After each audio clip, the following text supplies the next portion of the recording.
permata jingga berdiri. Sampai hari ini bisa memberikan manfaat kepada banyak orang. Itu tentunya karena rahmat dan karunia Allah Azza wa Jalla. Sehingga hanya Allah yang pantas untuk dipuja dan dipuji. Acara ini berlangsung, kalau dikatakan pesantren kilat. Rasul Sallallahu Alaihi Wasallam itu mendidik para sahabatnya. Ada yang sekali berjumpa dengan beliau, pulang, itu sudah bisa menyampaikan agama Allah. Kita tahu bagaimana kisah hijrahnya Nabi Muhammad SAW. Ya, ini pertanyaan sulit. Kisah hijrahnya Nabi Muhammad SAW itu bermula dari cerita 6 orang. Yang Rasulullah SAW ketika musim haji, beliau itu keliling. Berdakwah kepada jemaah haji yang datang ke kota Mekah. Mereka biasanya punya tenda-tenda sendiri yang pernah haji. Mungkin dapat melihat sekarang ada tendanya jemaah haji Indonesia, jemaah Nepal, Amerika, Eropa, semua ada tenda. Di masa itu Nabi SAW mendatangi tempat kemahnya per qabilah. Ada qabilah dari Yaman, ada qabilah dari perbatasan Irak sana mungkin, ada qabilah dari Najd. Nabi datang mendakwain mereka. Semua yang didakwain itu nolak dakwah Rasul SAW. Akhirnya Nabi SAW sampai ke tempat lempar jumrah. Nah, mana mau kasih hadiah? Jumrah itu ada berapa yang dilempar di sana, jemaah? Nah, fadhal. Iya, 7 batu. Nama jumrahnya apa? Yang dilempar itu. Namanya. Aqabah, Masya Allah, kasih hadiah beliau, Masya Allah. Nah, fadhal. Nah, jumrah Aqabah. Sudah haji ya Pak? Oh Masya Allah, jadi persiapan haji insya Allah. Alhamdulillah, paling enggak sudah tahu ya maaf. Sudah tahu 7 kerikil kan, udah disimpan 7 kerikil. Nah, yang pertama dilempar pada hari raya Idul Adha itu jumrah Aqabah. Jadi orang habis dari mana? Wukuf di Arafah, lalu mereka menuju ke Muzdalifah, bermalam di Muzdalifah, lalu di pagi harinya mereka menuju ke Mina, lempar jumrah Aqabah. Setelah lempar jumrah Aqabah biasanya tahallul, syukur. Nabi SAW ketemu sama 6 orang ini. Anak-anak muda. Jadi kalau dilihat, yang banyak menerima dakwah Nabi SAW itu rata-rata anak-anak muda. Pertanyaannya kenapa kok bukan orang-orang tua? Siapa yang mau jawab? Yang jawab yang tua. Kenapa yang masuk Islam itu awal ya, pada awal Islam itu, awal dakwah itu anak-anak muda. Hampir semua ya. Nah, kasih mic-nya. Mana mic-nya? Masya Allah. Antum jangan duduk-duduk aja. Kasih mic sana. Masya Allah. Ada mic sana. Nah, fadhal. Bismillah. Kok dikasih? Ah ya, bismillah. Pertama yang bisa saya jawab, pertama lebih terbuka, yang kedua daripada orang tua gitu.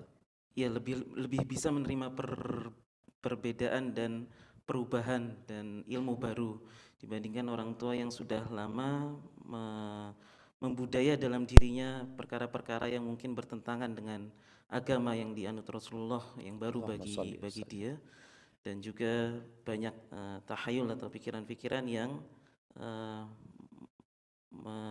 menjaga dia atau menutupi dia dari hal-hal baru, intinya itu Ustaz. Masya Allah, barakallahu fiik. Kasih hadiah jamaah, Masya Allah. Ini kasih kurma sama buku. Nah, Masya Allah. Ya, fadhal. Subhanallah, betul jamaah. Jadi kalau orang tua itu sudah, mungkin bisa disebut sudah karaten dengan tradisi dan budaya kuno, sehingga sulit Nabi mendakwain mereka. Sampai pamannya sendiri, bayang. Padahal paman Nabi Muhammad SAW itu yang belain Nabi. Hidup bersama Nabi, tahu kejujuran keponakannya. Nggak pernah bohong itu keponakannya. Tapi tatkala dia diajak untuk masuk ke dalam agama Islam ini, nolak. Sampai tatkala ajal menjemput pamannya. Pamannya sudah sekarat ini. Nabi datang. Dijumpai pamannya. Ternyata di sisi pamannya itu ada dua tokoh orang-orang Quraisy. Abu Jahal sama Abdullah bin Abi Umayyah. Nabi mengatakan kepada pamannya, "Ya am, wahai paman." Supaya pamannya tahu, yang ngasih tahu ini bukan orang lain, keponakannya. Dia mengatakan, "Ya am, qul la ilaha illallah." Katakan la ilaha illallah, kalimat yang aku akan perjuangkan engkau di hadapan Allah pada hari kiamat. Kalau engkau mengatakan ini sudah sekarat. Apa katanya dua orang tokoh Quraisy itu? Atarghabu an millati Abdul Muttalib. Apa engkau enggak suka dengan ajarannya Abdul Muttalib, bapakmu? Engkau enggak suka dengan ajaran nenek moyangmu? Enggak jadi ngomong la ilaha illallah. Sulit. Oleh karena itu kebanyakan orang-orang sepuh Quraisy itu masuk Islam ketika mereka melihat kekuatan umat Islam. Ketika penaklukan kota Mekah, oh ternyata benar Islam ini. Setelah bertahun-tahun memerangi Islam. Kembali kepada cerita Aqabah, tempat lempar jumrah itu. Ini 6 orang anak muda ini sedang tahallul cukur jemaah. Kita lihat bagaimana Rasulullah SAW memanfaatkan kesempatan menyampaikan agama Allah ini di mana saja kepada siapa saja. Tidak pilih-pilih. Bukan karena itu orang kaya, bukan karena orang miskin. Pokoknya siapa saja berhak mendapatkan dakwah ini. Maka Nabi duduk sama 6 anak muda. Disampaikan kepada mereka tentang agama Islam. Disampaikan juga tentang Al-Quran, dibacakan Al-Quran. 6 orang ini saling noleh jemaah. 6 orang ini dari kota Medina. Di kota Medina itu tinggal orang-orang Yahudi.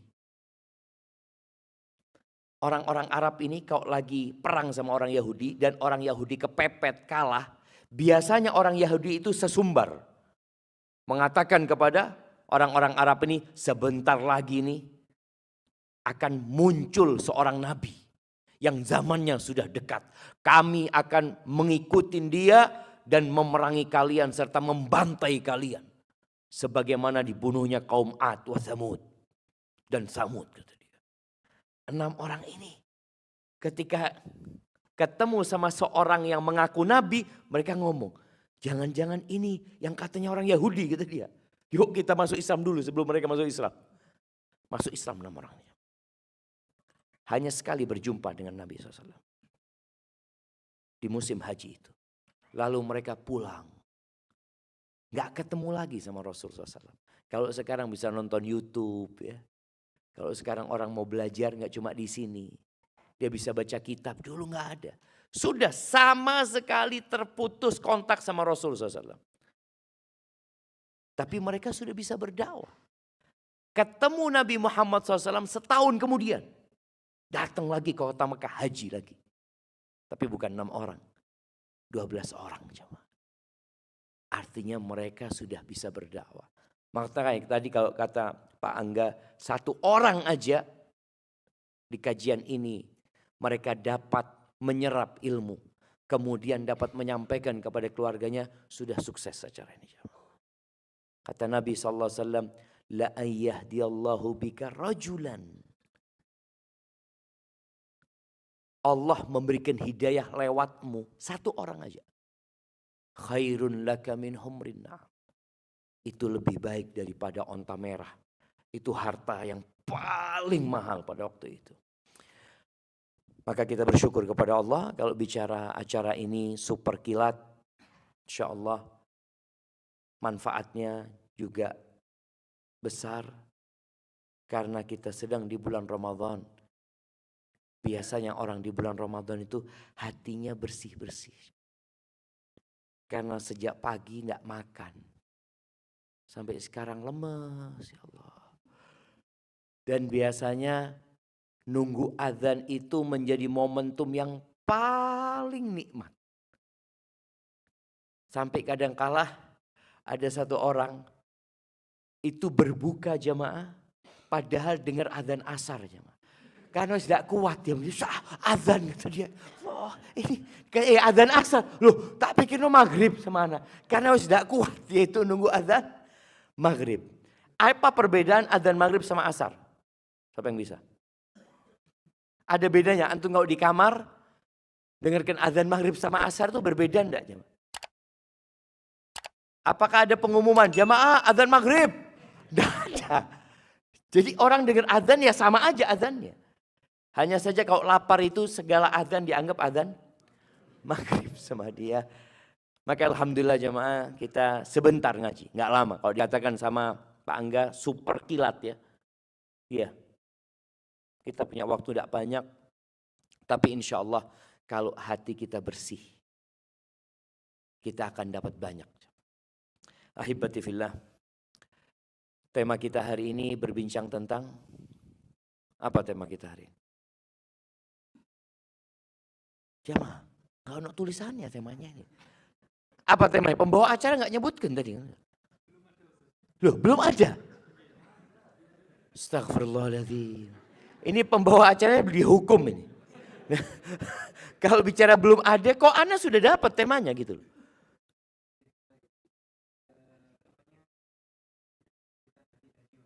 Bersihkan hati dan jiwa. Loh, Masya Allah.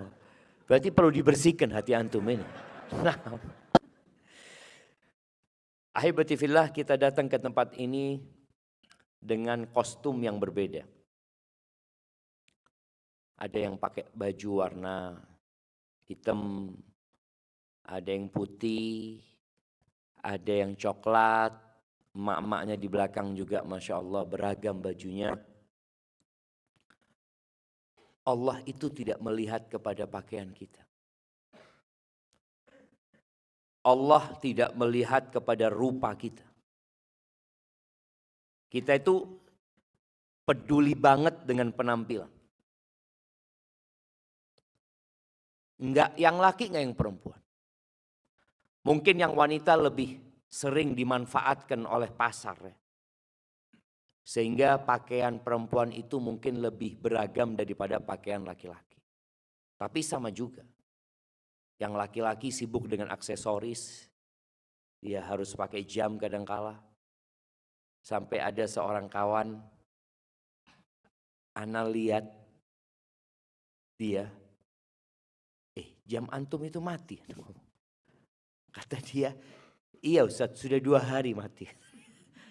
Loh kenapa antum pakai? Ana kalau nggak pakai itu nggak enak gitu loh. Karena sudah kebiasaan pakai jam walaupun jamnya mati. Karena dia ngelihat jam pakai handphone sekarang Ustaz. Cuma karena kebiasaan pakai jam, itu ada orang yang memang sibuk dengan penampilan. Ada yang sibuk dengan sandalnya. Sesekali antum itu kalau bisa nggak pakai sandal, nggak pakai alas kaki, jalanlah ke mall sesekali nggak pakai sandal, bisa antum. Emangnya ada persyaratan masuk mall pakai sandal? Ada? Tidak ada kan? Dan ternyata termasuk sunnah. Sesekali kita itu melembutkan hati dengan tidak memakai alas kaki. Antum kalau keluar tanpa sandal itu kan kelihatan iki wong edan. Padahal antum sedang melembutkan hati supaya anak sadar, anak ini manusia yang tercipta dari tanah dan akan balik jadi tanah juga. Dan ingat kita akan dibangkitkan dari kubur kita tanpa pakaian yang antum pakai sekarang ini. Dan tanpa alas kaki yang menempel di kaki kita. Allah itu, innallaha kata Nabi Muhammad SAW, la yanzuru ila suwarikum. Wala yanzuru ila amwalikum. Allah tidak melihat kepada rupa kalian. Yang dinilai itu enggak rupa. Kalau manusia menilai orang lain dari apa? Dari rupanya. Oh fulan ganteng, fulan ya pernah ganteng, fulan hampir ganteng. Kalau yang perempuan juga gitu, fulana Allah, fulana iki biyen ayu. Biyen. Saiki ya hampir ayu saiki. Makanya orang peduli dengan fisik. Sehingga semua yang ada di pasar itu rata-rata untuk mendukung fisik yang Allah nggak ngelihat kepada itu semua. Kita terkadang lebih berat dengan penilaian manusia daripada penilaian Allah Azza wa Jalla. Terus yang dilihat sama Allah apa? Walakin yanzuru ila qulubikum wa a'malikum. Yang dilihat itu hati kalian. Ada yang pakai baju putih hatinya hitam. Ada yang rupanya tampan tapi hatinya buruk. Ada yang rupanya cantik tapi menyimpan dendam dan dengki. Busuk sebenarnya dia itu. Tapi rupanya api. Allah nggak ngelihat ke sana. Dan yang Allah lihat amalan kalian. Maka tatkala kita berbincang tentang masalah hati ini, ukurannya kelak pada hari kiamat, hati.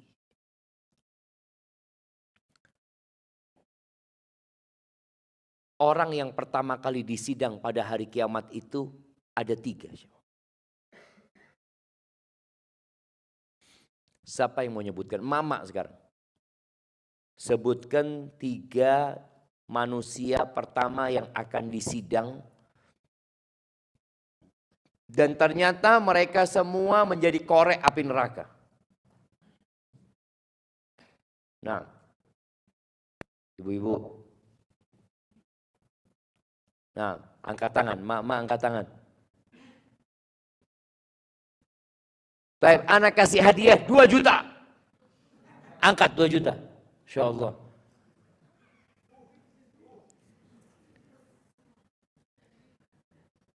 Mama langsung googling. Cari Google. Yeah. Nah, mana hitung sampai 3. Kalau enggak turun ini bentar lagi. 1. Oh, ada yang angkat tangan. Di belakang sana. Yang mana? Oh, itu angkat tangan lebih dulu. Iya. Bismillahirrahmanirrahim. Yang akan disidang pertama kali oleh Allah, insya Allah ya Ustadz, penghafal Al-Quran, orang yang berjihad di jalan Allah dan yang memiliki banyak harta. Masya Allah. Nggak nyontek, enggak? Ya, tadi sempat googling. Gimana ini Pak Angga? Ini nyontek ini. Kasih separuh nanti, kasih separuh. Nanti ya apa caranya dapat separuh tapi. Nah, enggak apa-apa Ibu, separuh ya. Karena nyontek soalnya, dapat separuh alhamdulillah. Nah, nanti kita cari satu lagi yang nyontek jadi paruan dia. Nah, jamaah. Tapi ini alhamdulillah. Kita jadi kepingin tahu, jamaah. Sebagian kita hidup gak pernah tahu tentang persidangan hari akhir. Ketika ada pertanyaan dia cari, ternyata ada jawabannya. Tadi yang disebutkan. Yang pertama itu orang yang alim dan hafal Al-Quran. Kalau bicara penampilannya jangan ditanya ustadz ini, ustadz. Kemudian kalau bicara bagaimana amalan dia, oh Masya Allah hafal Quran. Imam dia. Yang kedua, kalau melihat secara kasat mata, dia mujahid fi sabilillah. Pejuang di jalan Allah Azza wa Jalla. Dan tewas di medan perang. Dibawa pulang jenazahnya itu berdarah-darah. Atau mungkin dia dikuburkan di medan perang sana. Dan yang ketiga, orang kaya raya yang dermawan. Allah datangkan satu persatu. Ingat, kita semua akan disidang tanpa ada penerjemah. Wala istri, wala anak, wala orang tua, semua disidang masing-masing. Kalau di dunia, biasanya antum akan didampingin oleh pengacara. Antum mungkin punya uang banyak, antum bisa bayar pengacara yang handal, yang bagus. Tapi di sana antum akan datang dengan amalan antum. Ketika datang orang pertama, yang hafal Al-Quran, yang alim, ditanya tentang nikmat-nikmat yang Allah berikan. Dia mengakui semua dari Allah. Semuanya dari Allah. Lalu ditanya, "Madza amilta biha?" Engkau gunakan buat apa nikmat-nikmat itu? Apa kata orang ini? Ta'allamtu fik wa 'allamtun nas wa qara'tu fikal Qur'an. Ya Allah, dengan nikmat yang kau berikan kepadaku, aku belajar ilmu agama. Aku ngaji mengharapkan keridhaanmu. Lalu aku ajarkan ilmu itu kepada umat manusia. Dan aku membaca Al-Quran, menghafal Al-Quran untuk mencari keridhaanmu. Sekarang bulan Ramadan. Bulannya Al-Quran. Sebagian mungkin membaca Al-Quran sudah 30 juz. Sebagian sudah 2 kali hatam. Sebagian sudah 3 kali hatam. Imam Syafi'i rahimahullahu ta'ala di bulan Ramadan itu hatam 60 kali. 60 kali. Ketika orang ini mengakui nikmatnya dan menyatakan amalannya, dia mengatakan aku berbuat itu lillahi ta'ala. Apa kata Allah? Kadzabta, bohong. Apanya yang bohong? Kalau bicara ilmunya enggak. Dia memang benar ustadz. Bicara Qur'annya dia hafal Qur'an. Ternyata bicara hatinya. Niat itu tempatnya di sini. Bukan di lisan. Mungkin antum bisa mengatakan lillahi ta'ala. Ingat, yang dilihat jantung. Kadzabta, bohong.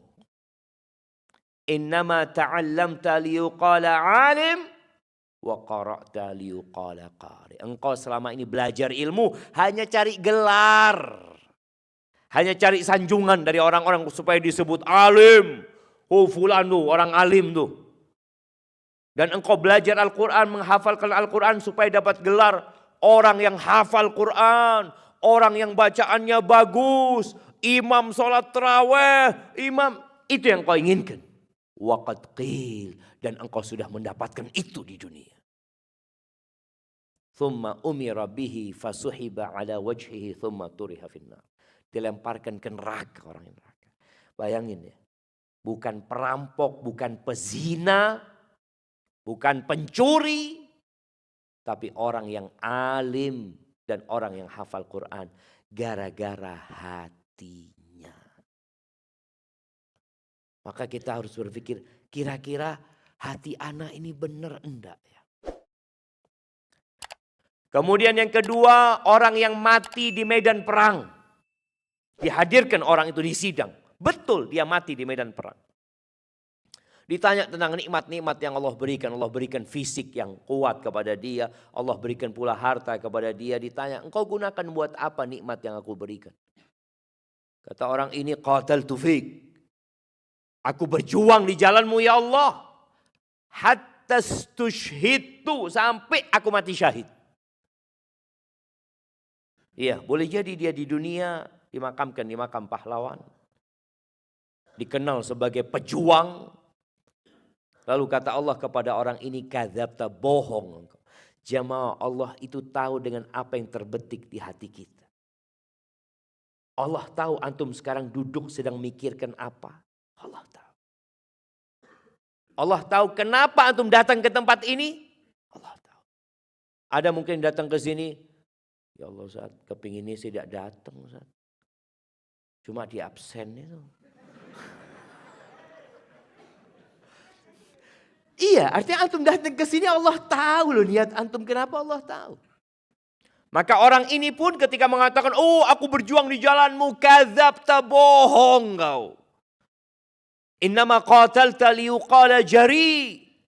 Engkau berjuang hanya untuk mendapatkan gelar pembela kebenaran, pahlawan, pemberani, jagoan. Engkau berjuang untuk itu. Waqad qil. Dan engkau sudah mendapatkan itu di dunia. Maka kemudian orang ini dilemparkan ke dalam neraka. Na'udzubillah minan nar. Bayangin jamaah. Berjuang sampai mati masuk neraka. Tadi jadi ustadz, jadi penghafal Quran sampai mati. Dia nggak berubah. Tetap matinya mungkin menurut orang, oh fulan Masya Allah husnul khatimah. Kenapa Masya Allah mati di medan perang? Kita kan melihat seperti itu. Mati ketika membaca Al-Quran, husnul khatimah. Tergantung niatnya jamaah. Tergantung hatinya ini yang mati di medan perang. Semua orang akan menganggap dia Masya Allah sudah. Mungkin cucunya mengatakan, oh bapakku mati ketika perang melawan Belanda. Yang ini cerita mungkin punya itu. Tapi ternyata gara-gara hatinya dia di neraka. Yang ketiga, orang kaya raya yang dermawan. Gak ketulungan sudah kayanya orang ini. Jawad. Dihadirkan untuk disidang, ditanya tentang nikmat-nikmat yang Allah berikan kepada orang ini. Apa jawab orang ini? Dia mengatakan, ma min sabilin tuhibbu ayyun faqafih illa anfaqtu fihi lak. Ya Allah, tidak ada satupun jalan kebaikan. Dia menyebutkan itu. Tidak ada satupun jalan kebaikan yang engkau suka, harta yang engkau berikan, diinfakkan di sana, melainkan aku sudah infakkan di sana lillahi ta'ala. Mengharapkan keridhaanmu. Masjid dia bangun, sekolahan dia dirikan, janda-janda dia santuni, anak yatim dia bantu, dia kasih beasiswa, dia berangkatkan orang haji, dia berangkatkan orang umroh, dia bikin aspal di jalan, dia gali sumur, mungkin di kampung-kampung. Tidak ada satupun jalan kebaikan. Benar. Benar yang dia katakan. Tapi Allah mengatakan kadzabta, bohong engkau. Bukan Allah mendustakan amalan dia, tapi mendustakan hati dia. Allah katakan kadzabta, bohong. Engkau berbuat itu hanya untuk mendapatkan gelar jawad, orang yang dermawan. Waqad qil. Dan engkau sudah mendapatkan itu di dunia. Maka orang ini pun dilemparkan ke dalam neraka, jadi koreknya api neraka. Na'udzubillahi minan nar. Maka ahibati fillah, pada hari kiamat itu Allah menyebutkan di surat Asy-Syu'ara ayat 88-89. Surat Asy-Syu'ara ayat 88-89 Allah mengatakan yauma la yanfa'u malun wala banun. Baik, udah ketemu? Coba, anak kepingin ada yang baca. Surat Asy-Syu'ara ayat 88-89. Nah, siapa yang udah dapat?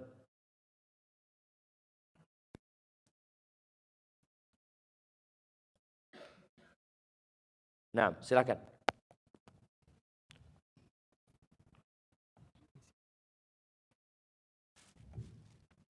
Baca sama artinya ya. Nah. A'udzu billahi minasyaitonir rajim. Bismillahirrahmanirrahim. Yauma la yanfa'u malun wala banun. Yaitu pada hari ketika harta dan anak-anak tidak berguna. Illa man atallaha biqalbin salim. Kecuali orang-orang yang menghadap Allah dengan hati yang bersih. Masya Allah, barakallahu fikum. Kasih hadiahnya buat beliau, Masya Allah. Nah, jamaah, ayat ini menjelaskan bahwa apa yang kita lihat sekarang Kita lagi ada di Hotel Santika. Kita lagi ada di Kota Malang. Kita melihat ada banyak gedung-gedung mewah di sini. Ada banyak tempat hiburan, ada banyak harta di sini. Tapi kelak pada hari itu nggak ada gunanya. Jangan hari itu. Ketika malaikat pencabut nyawa datang, bisakah dia menunda umurnya dengan harta yang dia miliki? Kalau ada orang punya uang 1 triliun umpamanya, dia mau nambah umur 5 menit. Mungkin jemaah? Gak bisa. Kita melihat harta ternyata gak seguna yang kita bayangin kalau sudah ajal datang. Iya. Apalagi di hari kiamat. Yauma la yanfa' mal wala banun. Gak ada gunanya harta dan anak-anak. Illa man atallaha biqalbin salim. Kecuali orang yang datang menjumpai Allah dengan hati yang selamat. Salim itu selamat. Salim itu artinya bersih. Selamat dari segala penyakit hati. Dan penyakit hati yang paling menakutkan itu namanya syirik. Menyekutukan Allah subhanahu wa ta'ala. Kalau sudah bicara syirik jamaah, mungkin sebagian kita mengatakan, oh saya Islam Ustaz, tidak mungkin melakukan kesyirikan.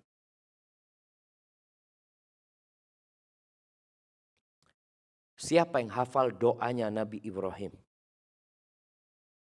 Ketika beliau, saya nggak tanya siapa yang hafal, siapa yang baca? Yang baca. Doanya Nabi Ibrahim minta supaya dia dan anaknya, anak keturunannya dijauhkan dari kesyirikan. Nah,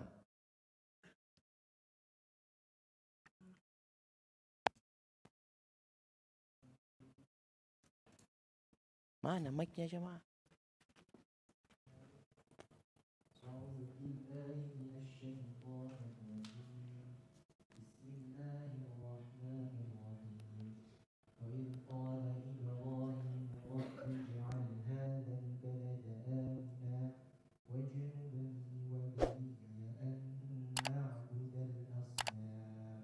Barakallahu fiik. Artinya apa? Dan tatkala Nabi Ibrahim berkata, wahai Rabbku, jadikanlah negeri ini negeri yang aman dan jauhkanlah saya dan anak turunan saya dari menyembah berhala. Masya Allah. Antum biasa baca doa itu? Biasa baca doa itu? Masya Allah. Berarti antum dapat yang setengahnya tadi. Masya Allah. Kan sama-sama nyontek soalnya zaman lihat. Naam, wajnubni wa baniya an na'budal asnam. Hindarkan aku dan anak keturunanku dari menyembah berhala. Bayangin Nabi Ibrahim takut sama kesyirikan. Lalu muncul orang-orang, oh tidak mungkin saya berbuat syirik. Saya wis Islam. Loh ini Nabi. Takut. Jangan pernah merasa aman dari kesyirikan. Berapa banyak orang yang tidak tahu ya di Malang ini. Tapi di beberapa daerah itu masih ada tempat-tempat pesugihan. Di Malang ada tempat pesugihan. Nah, di mana? Siapa yang pernah ke sana angkat tangan? Saya kasih hadiah, bener loh jemaah. Tak kasih hadiah. Siapa yang pernah ke sana? Oh itu. Nah, kasih hadiah, kasih mic, kasih hadiah. Nah, ini mas, kasih mic sama kasih hadiah. Itu yang di sebelah sana. Mic-nya dulu kasih antum.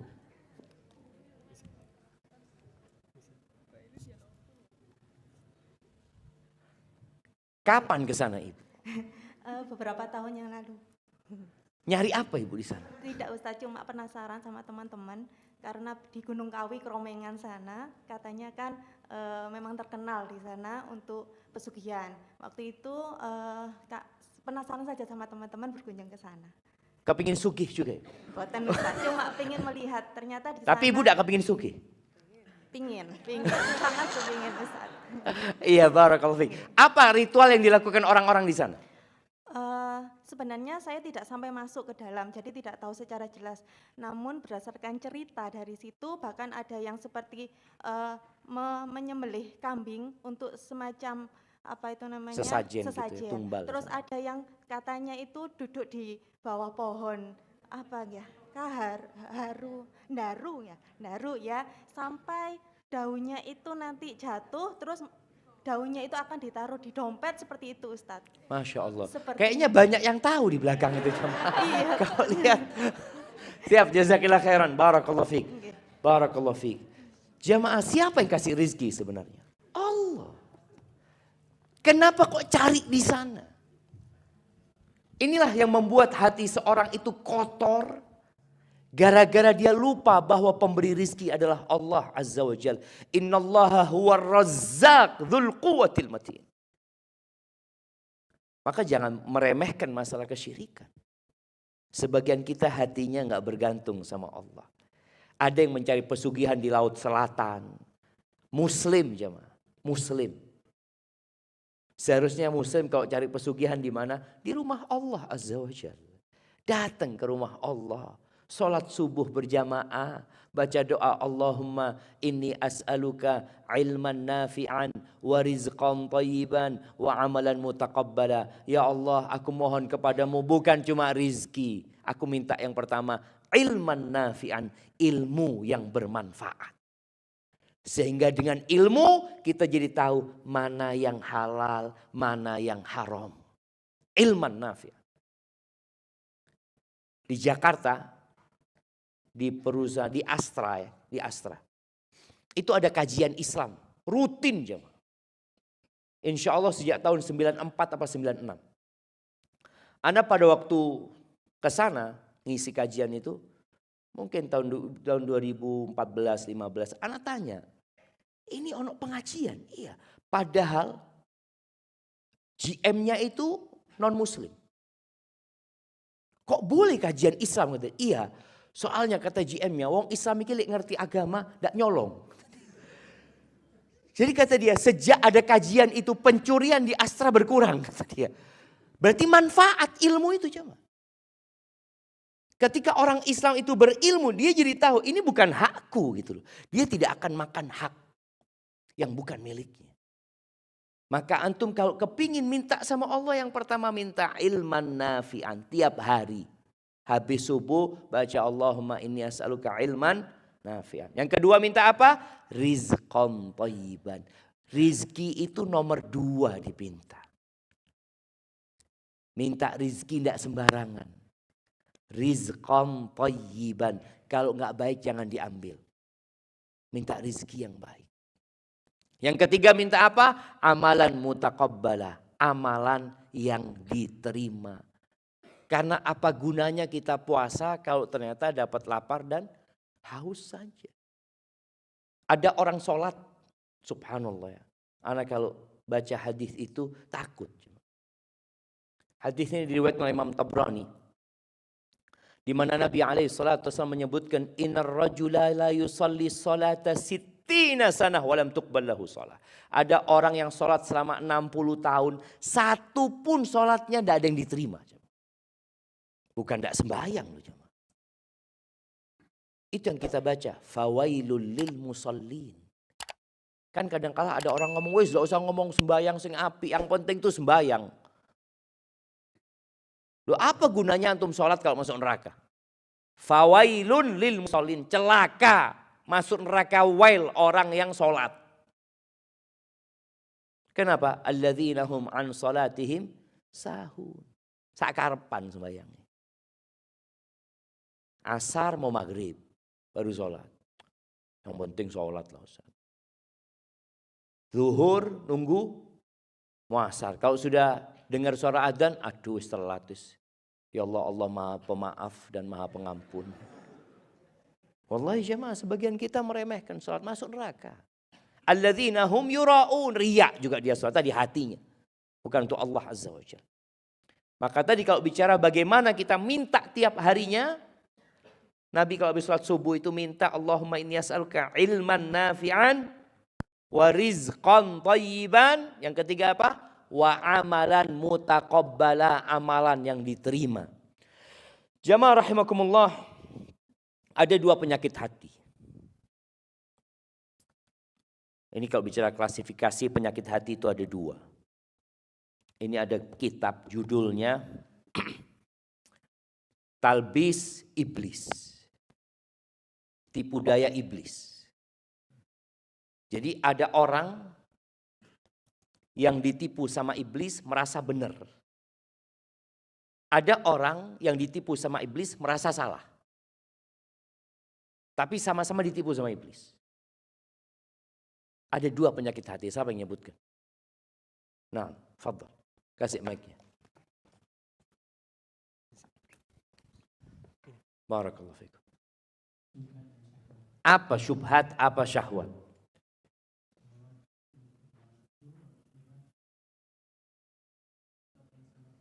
Barakallahu fikum. Nah.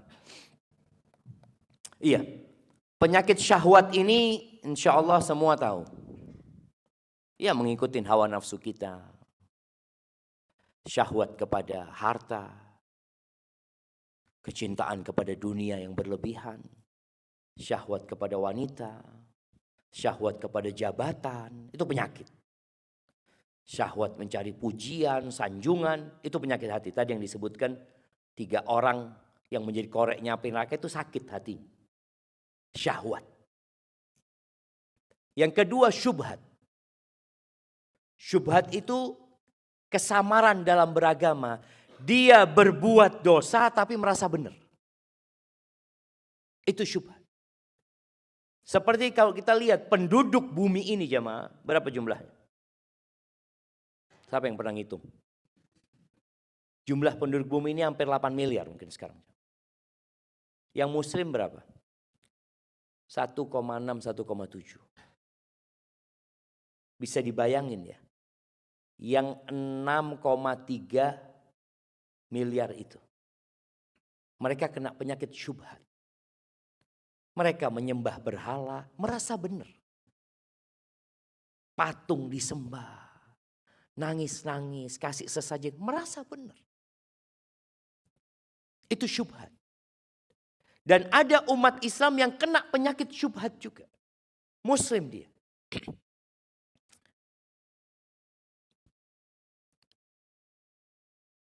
Siapa yang membunuh Ali bin Abi Thalib? Jamaah kita tahu, Ana mau tanya dengan 2 orang lah. Siapa yang membunuh Umar dan siapa yang membunuh Ali bin Abi Thalib? Ibu-ibu. Nah, mak-mak tuh. Iya, kasih.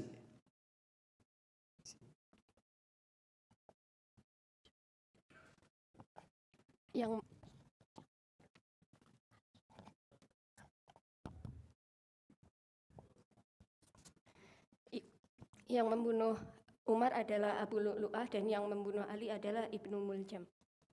Masya Allah. Muslim apa kafir 2 orang itu? Dicari. Kasih tidak apa-apa. Repot sekarang kita mau kasih kuis ini Pak Angga. Karena harus pinter semuanya. Nah, iya, yang mana yang muslim, Ibu?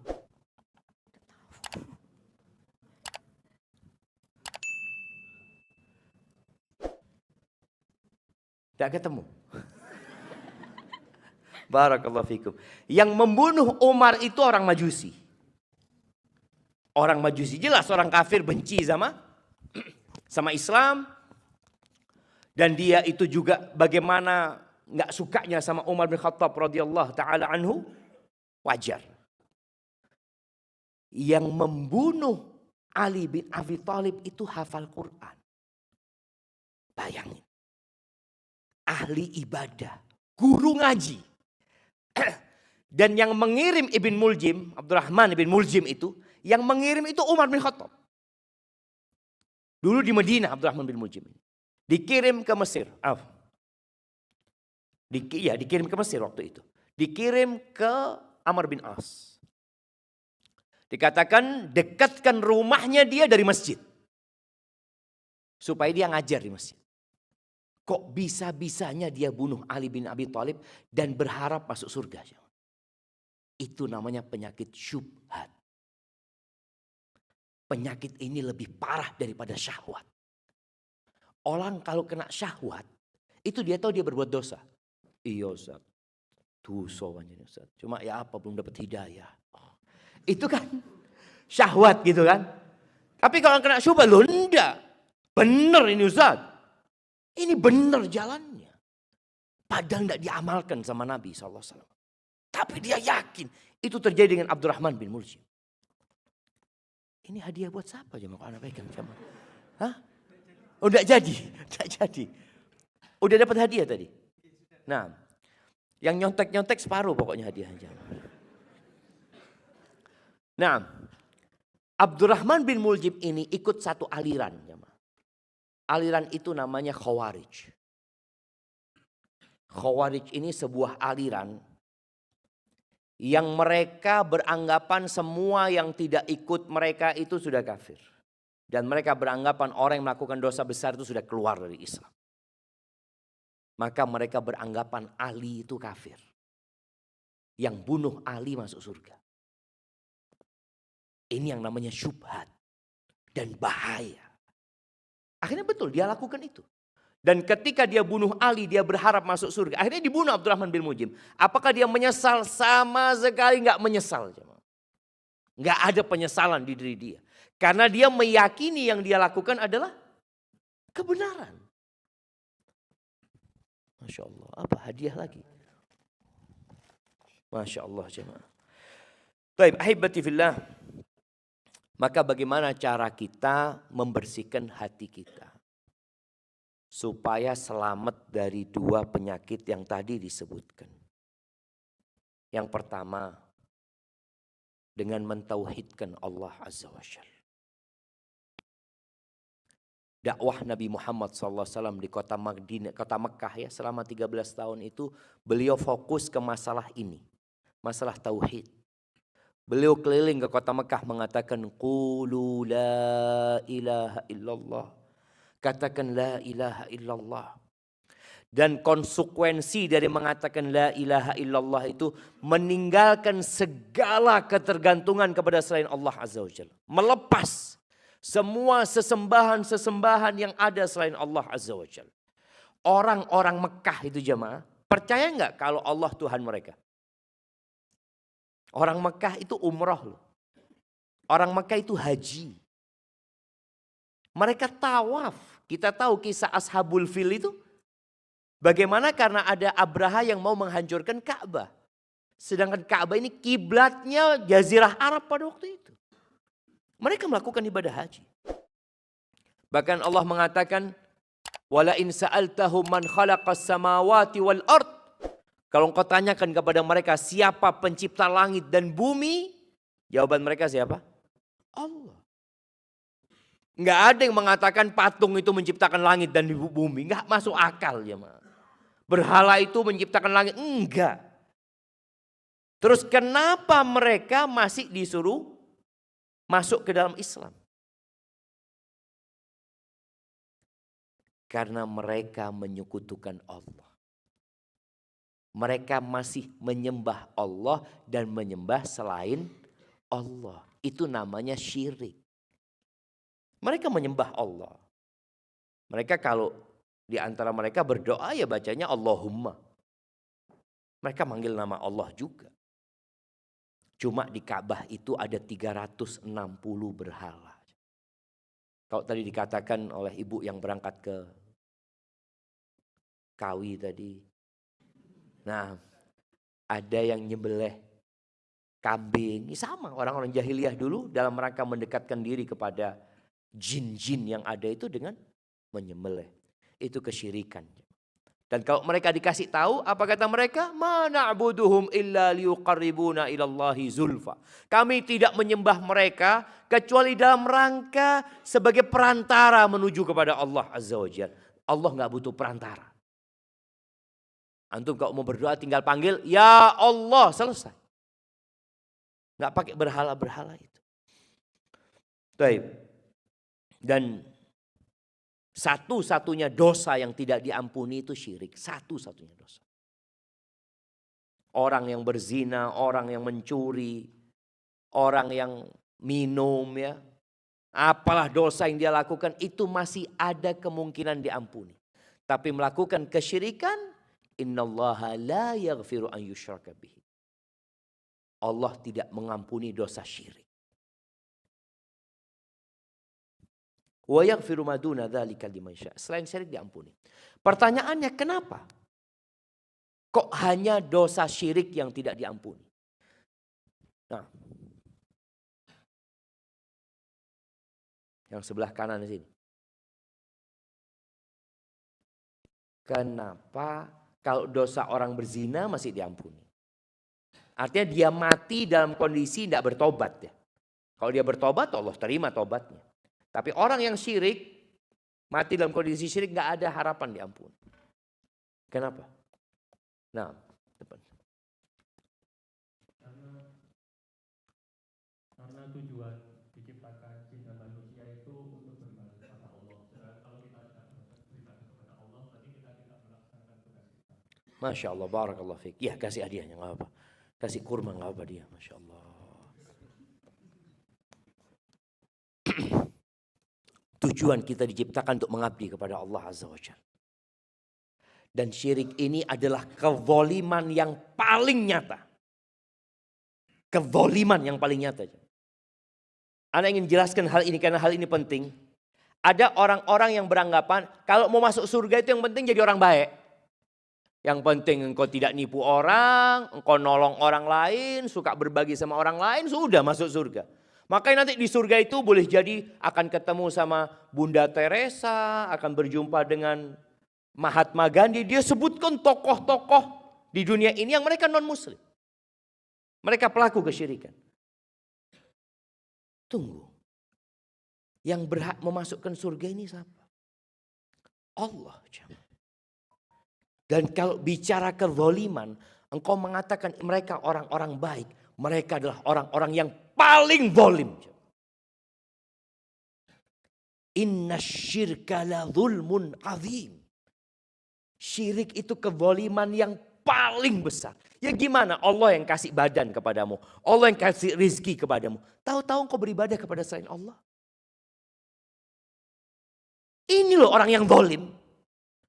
Kalau dikatakan ini orang nipu orang Ustaz. Dia bunuh orang Ustaz. Iya dia zalim. Tapi lebih zalim orang yang melakukan kesyirikan. Kemudian jamaah, kalau orang itu berzina, dia memang ada syahwat untuk melakukan zina. Adakah syahwat untuk melakukan kesyirikan? Ada syahwat untuk berbuat syirik? Tidak ada. Benar-benar zalim dia melakukan itu. Wa man yusyrik billah faqad harramallahu alaihi al-jannah. Siapa yang melakukan kesyirikan haram masuk surga. Siapa yang mengatakan Allah Azza wa Jalla. Dan keyakinan umat Islam itu benar. Oh itu klaim sepihak. Loh iya. Kita punya Quran nih. Alhamdulillah mukjizat yang Allah berikan kepada Nabi Muhammad SAW bukan seperti tongkatnya Nabi Musa. Dengan meninggalnya Nabi Musa selesai. Tidak seperti ontanya Nabi Saleh. Enggak. Tapi wahyu Al-Quranul Karim. Yang Quran ini sampai hari ini masih memberikan tantangan. Kata Allah, "Qul in kuntum fi raibin mimma nazzalna ala abdina." Katakan apabila kalian ragu. Allah mengatakan Quran enggak ada keraguan di dalamnya. La raiba fi. Tapi kalau kalian merasa ragu dengan Al-Quran, mimma nazzalna ala abdina fa'tu bi suratim mim mithlih. Kalian bikin satu surat seperti Al-Quran, satu surat. Quran ini berapa surat? 114. Yang paling pendek ada 3 ayat. Inna a'tainakal kautsar. Datangkan satu surat saja. Wad'u man istata'tum min dunillah. Kalian ajak semua seorang orang selain Allah, kalian ajak sudah. untuk bikin satu surat itu. Sampai hari ini nggak ada yang bisa. Ada 8 miliar manusia ditantang untuk bikin, mereka bersatu padu, bukan satu-satu, sudah semuanya kumpul. Nggak ada yang bisa. Ini menunjukkan bahwasanya Al-Quran memang la raiba fi.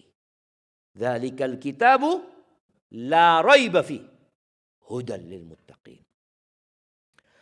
Yang kedua, perbanyak istighfar kalau kepingin hatinya bersih. Tobat jemaah. Yang mungkin dulu pernah berangkat ke dukun, mungkin dulu pernah melakukan banyak dosa, mungkin dosa syirik juga dia kerjakan atau kemaksiatan yang lainnya. Dosa itu meletakkan nokta hitam di dalam jantung kita. Kata Nabi SAW, innal mu'min idza adznaba kanat nuqtatun sauda fi qalbi. Ada nokta hitam di hati dia. Fa in taba wa naza'a wastaghfar suqila qalbuh. Kalau dia tinggalkan itu dosa, dia bertobat. Nah, syaratnya tobat ada 3+1. Mana yang suka tobat angkat tangan? Syaratnya tobat 3+1. Nah, fadhol jemaah, masa mau googling lagi syaratnya tobat? Kita ini suruh tobat tiap hari jemaah. Nah, ya ini ada bapak sebelah sini.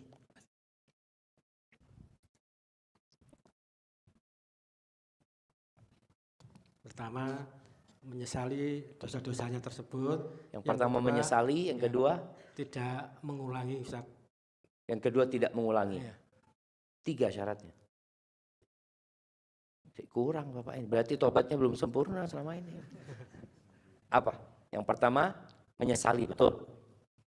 Nggak cukup menyesali. Yang kedua tidak mengulangi.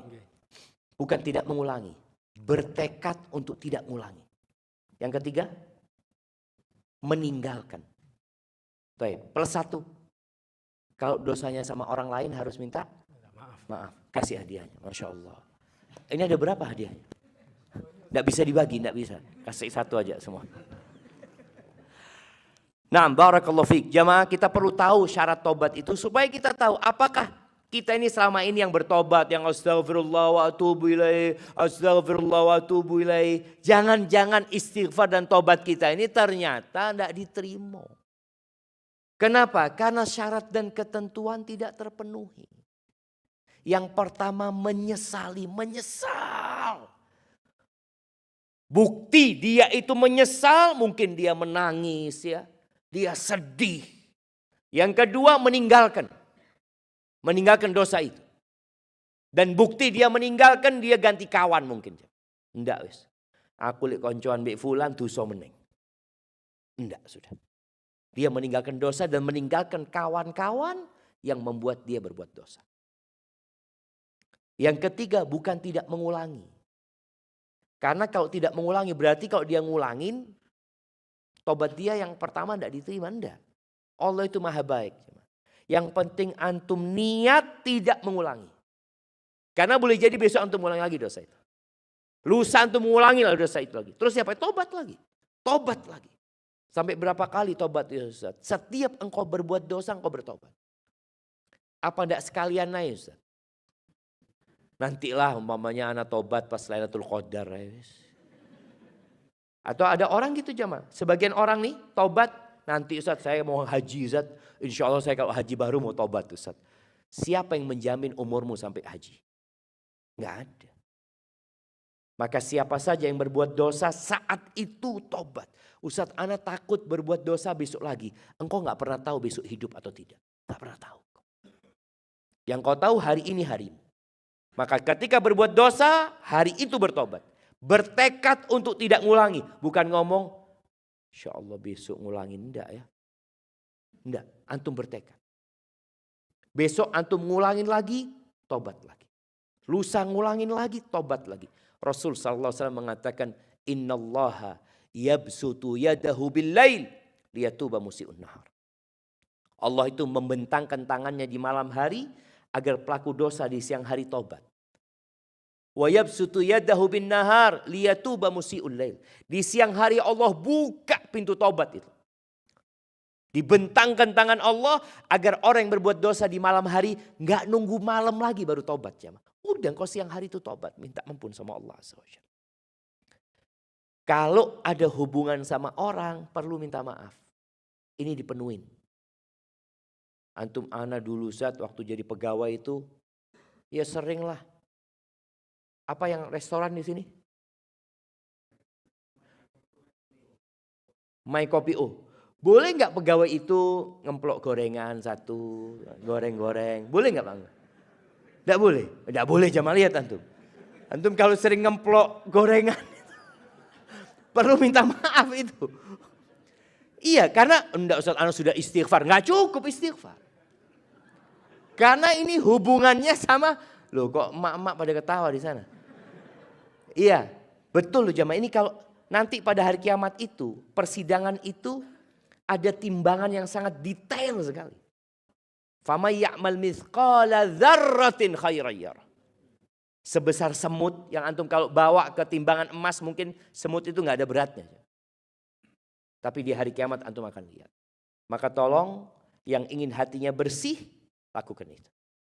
Perbanyak istighfar. Nabi SAW sekali duduk jamaah, beliau membaca Rabbighfirli wa tub alayya innaka antat tawwabur rahim 100 kali. Dan biasanya dilakukan selesai sholat duha. Baca itu. Kemudian yang ketiga, baca Al-Quran. Usahakan. Di Ramadan tadi alhamdulillah ada yang sudah 25 juz ya. Usahakan kita baca Quran ini tiap hari nanti. Selesai Ramadan tiap hari. Kalau Ramadan mungkin one day one juz, tapi nanti kita selesai Ramadan yang antum mampu. 1 hari 1 halaman. Usahakan sama artinya. Aduh Ustaz tidak mampu anak Ustaz. Boleh 1 hari 1 ayat, tidak apa-apa. Tiap hari mau berangkat kerja atau mau tidur, antum buka Quran. A'udzubillahi minasyaitonirrajim. Bismillahirrahmanirrahim. Alif lam mim. Jangan ketawa. Bener loh jemaah.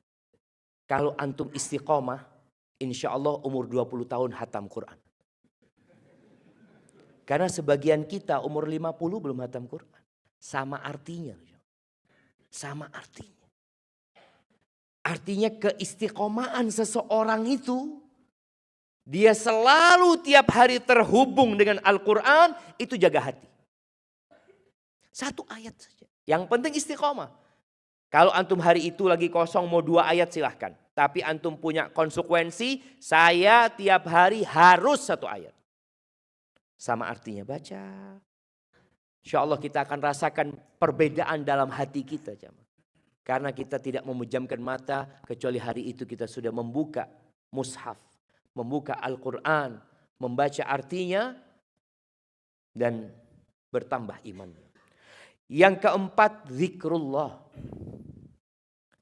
Antum perbanyak zikir.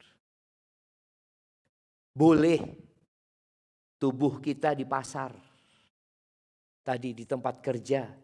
Tapi dimanapun kita berada, kita tetap mengingat Allah Azza wa Jalla. Perbanyak baca la ilaha illallah. Perbanyak baca subhanallah wa bihamdi subhanallahil azim. Kita kadang-kadang suka pegang handphone. Bikinlah kesepakatan sama handphone antum. Ana nggak akan buka kecuali ana baca subhanallah wa bihamdi 10 kali. Jadi setiap antum mau buka kuncinya itu, baca subhanallah bihamdi subhanallahil azim subhanallah. Kok Yesus ini ya subhanallah bihamdi subhanallah. Tapi jamaah ini sebuah pelatihan buat kita supaya kita selalu berzikir. Nanti kalau antum sudah pegang handphone bisa sejam antum buka. Buka terus. Wiritan itu seharusnya ini digunakan untuk wiritan, itu digunakan untuk scrolling jamaah.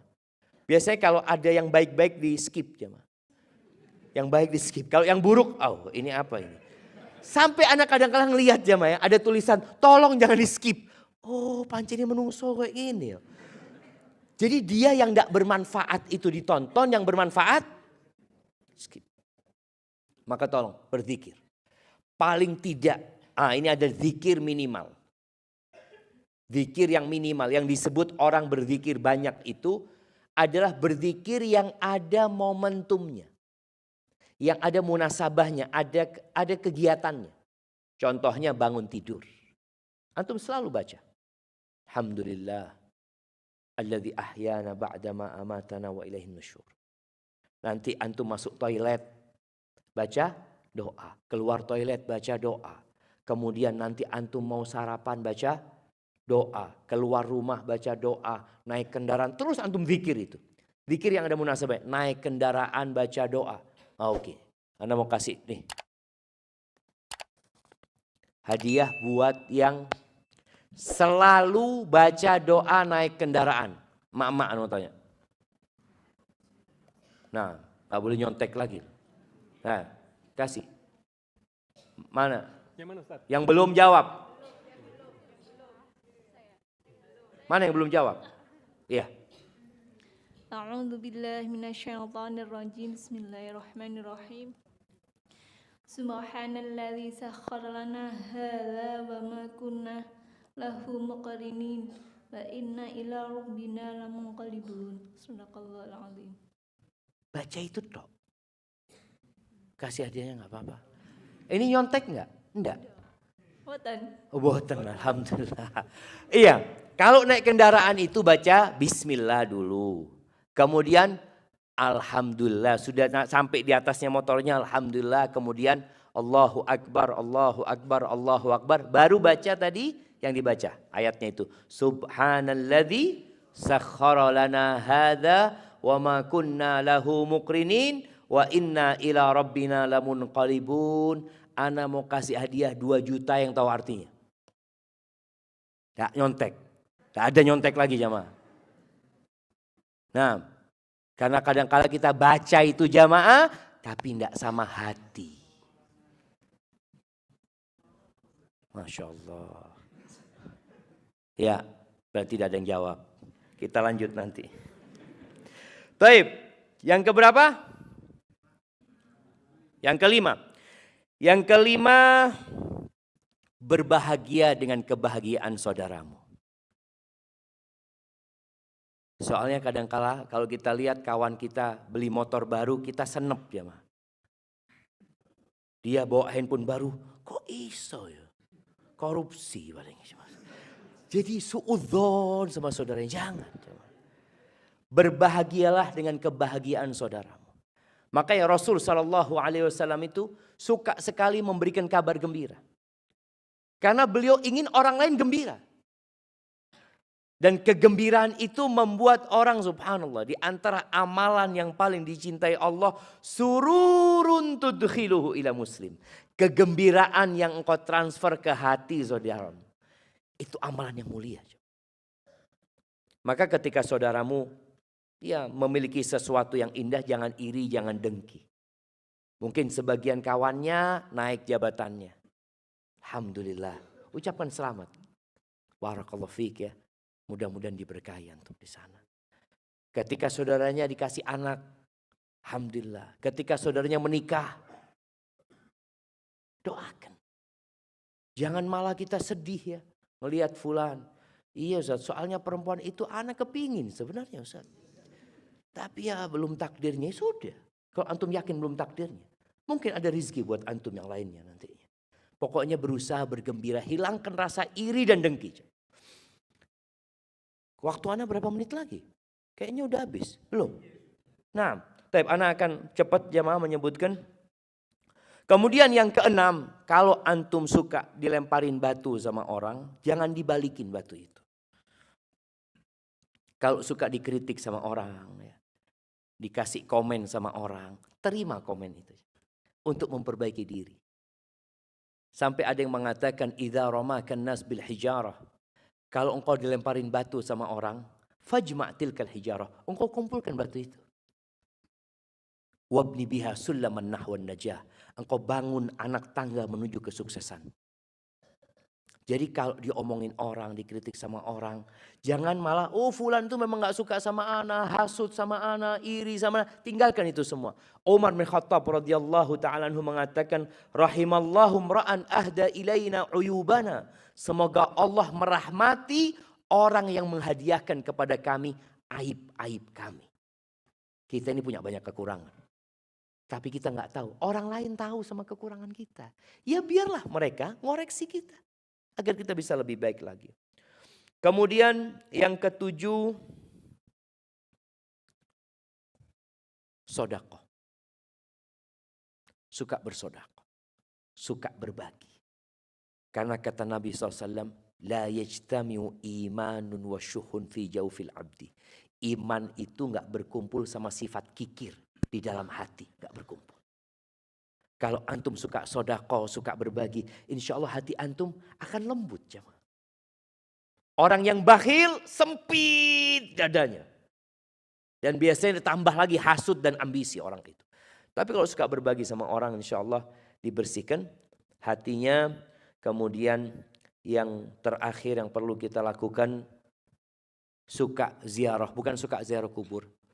Suka ziarah ke tempat orang miskin dan sesekali ziarah kubur. Antum kalau kumpul sama orang berduit terus, hati antum kotor. Melihat fulan beli ini, fulan punya ini, akhirnya antum berambisi dunia. Maka sekali-kali datang ke rumahnya orang miskin. Kalau bagi makanan kepada orang miskin, jangan titip orang. Kalau bisa antum yang nganterin. Supaya ngelihat ini ya rumahnya ya. Melihat kadangkala dalam rumahnya, ranjangnya, kasurnya ya Allah. Itu insya Allah akan membuat antum akan lembut hatinya dan ziarah kubur juga. Karena ingat ziarah kubur itu tujuannya untuk mengingat kematian dan mengingat akhirat. Orang kalau ingat sama akhirat, insya Allah hatinya akan lembut. Kalau dia ingat dengan kematian, dia akan mempersiapkan diri untuk hal itu. Hadza wallahu a'lam bishawab, itu yang dapat Ana sampaikan. Mungkin kita masuk ke sesi tanya jawab, Ana kembalikan ke MC. Jazakumullah khair. Baik, bismillahirrahmanirrahim. Jazakallah khair Ustaz, Masya Allah. Kita akan masuk menuju sesi Q&A, tanya jawab. Ini sudah ada banyak sekali pertanyaan dari teman-teman karyawan dan tim Ustaz. Bismillah, saya bacakan.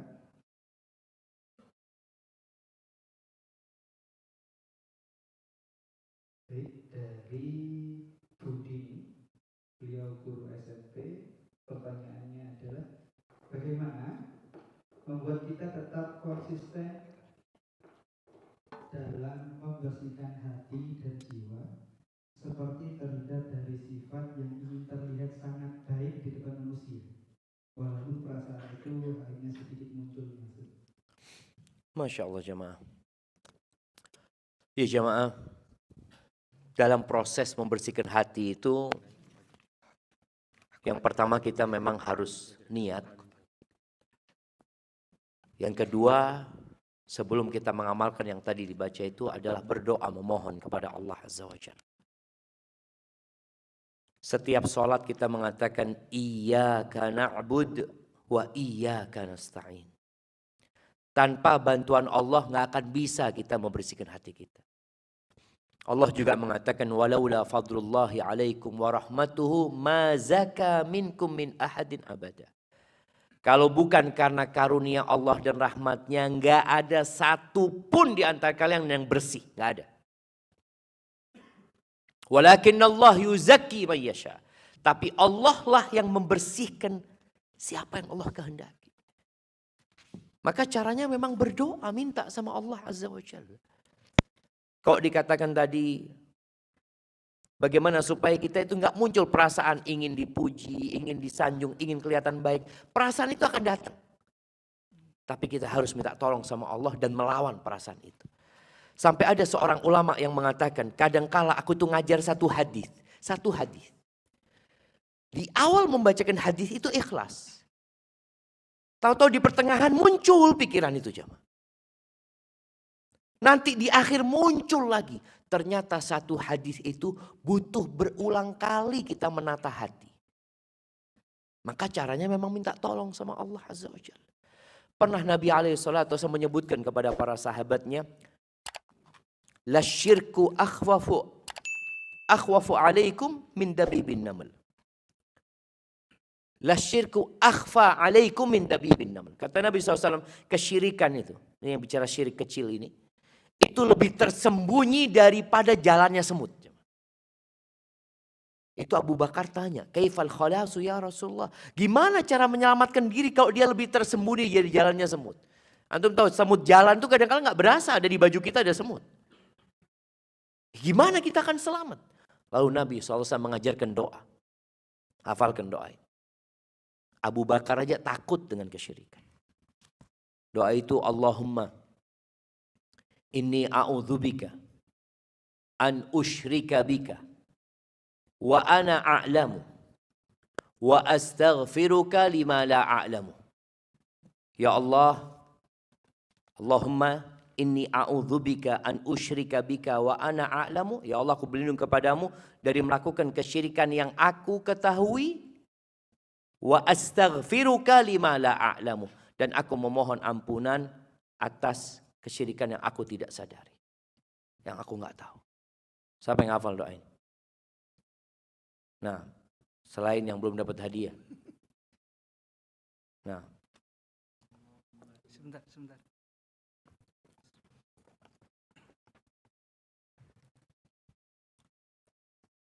Bismillahirrahmanirrahim. Allahumma inni a'udzubika bi an usyrika wa ana a'lamu.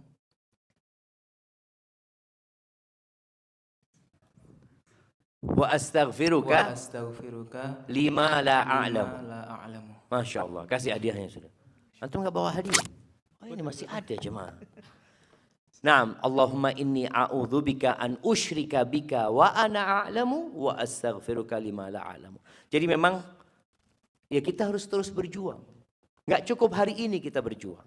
Boleh jadi tadi sore ini berjuang, nanti maghrib berjuang, nanti isya berjuang, tiap hari jamaah. Karena setan itu terus akan menggoda kita dan kita punya syahwat yang mendampingi kita. Maka berdoa terus dan selalu melihat tidak ada gunanya. Kalau ana melakukan ini untuk terlihat baik, untuk mendapat kepujian, tidak ada gunanya. Sehingga dia jadi takut. Dan kalau ingin dipuji, minta pujian dari Allah Subhanahu wa Ta'ala. Apa sih yang akan kita dapatkan kalau dipuji orang? Nggak ada. La harta wala kedudukan. Yang ngasih harta, yang ngasih kedudukan juga Allah Subhanahu wa Ta'ala. Hadza wallahu a'lam bissawab. Nah. Kembali Ustaz, bismillahirrahmanirrahim. Ini pertanyaan tentang orang tua Ustaz. Ustaz, bagaimana cara berdakwah kepada orang tua? Sedangkan kadang kalau kita berdakwah kepada orang tua itu, orang tua menjawab, kamu itu masih kecil. Jangan menceramai orang tua, berdosa kamu. Nah, karena kata-kata tersebut, beliau ini tidak berani kembali berdakwah kepada orang tuanya Ustaz. Bagaimana cara menyikapi?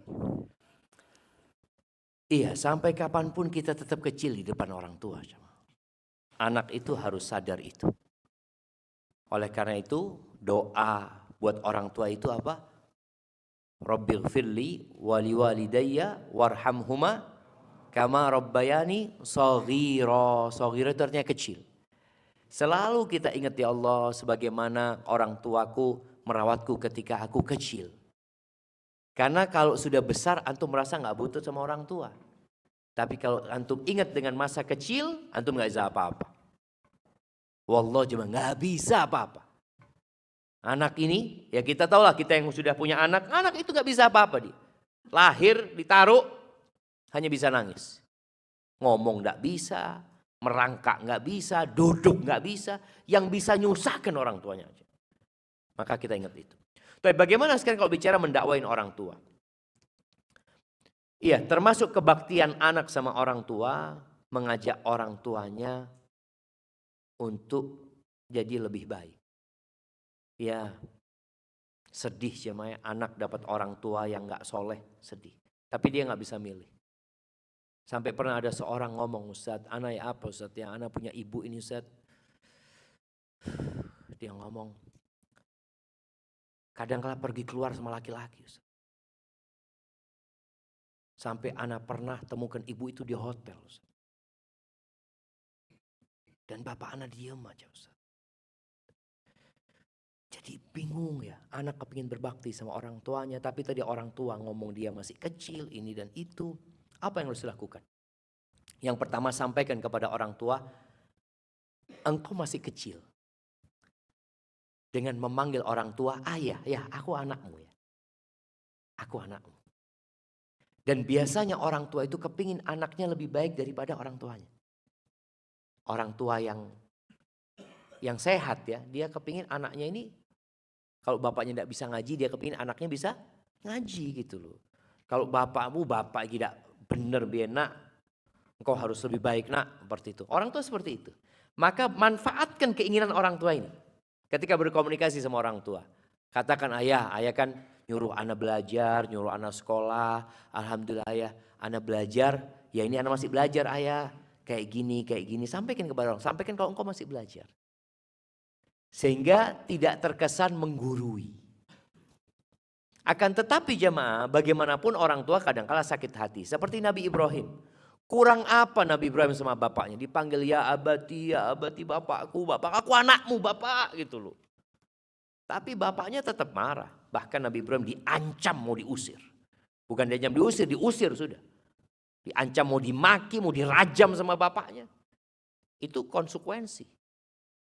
Jadi antum harus sabar. Hanya saja memang kadangkala anak ini tidak bisa menyampaikan pesan kepada orang tua tuntas. Karena diputus sama orang tua. Nah awakmu ngoyo tidak lurus. Kapan orang ngoyo lurus ya Maya? Jadi artinya dia ingin menggambar kau itu masih kecil gitu. Bau kencur apa ini itu. Ya sudah, ketika memang sulit untuk menyampaikan pesan sama orang tua, antum sampaikan pesan itu tertulis. Antum nulis. Kalau di zaman dulu itu nggak semua orang bisa baca dan tulis.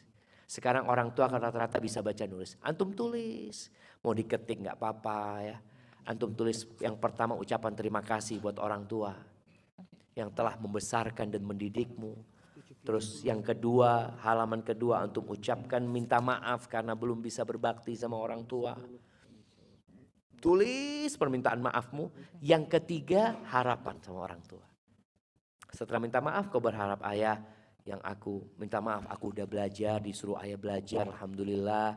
Aku melihat ada beberapa hal mungkin yang perlu ya ayah mengevaluasi. Kalau ayahnya punya 10 kesalahan, sebutkan di sana 1 dulu. Jangan tulis aku melihat ayah memiliki 10 kesalahan yang sangat fatal dari baca sudah jemaah. Tapi minta satu butuh proses memperbaiki orang tua itu. Dan anak yang ingin memperbaiki orang tuanya, tolong dia jadi anak yang berbakti. Contoh nih jemaah, contoh yang ringan. Setiap dia ke rumah, sandalnya orang tua itu ngadepkan ke pintu. Jadi buka, ayah langsung pakai. Jadi ketika antum jalan sama orang tua, antum ambilkan sandalnya orang tua ke masjid umpamanya. Antum pegangin orang tua datang, antum pegang tangan sandalnya orang tua taruh. Ya. Supaya orang tua lihat, anakku ini setelah belajar agama jadi lebih berbakti. Bukan malah suka memaki, enggak. Kemudian doa. Karena hati orang tua juga di tangan Allah. Kita tahu Nabi Ibrahim sudah berusaha semaksimal mungkin tapi bapaknya nggak nerima. Nabi Nuh dapat ujian anaknya. Ya juga nggak dapat hidayah karena memang memberikan hidayah Allah Azza wa Jalla. Maka berusaha dan terus berdoa memohon kepada Allah Azza wa Jalla. Hadza wallahu a'lam bissawab. Nah.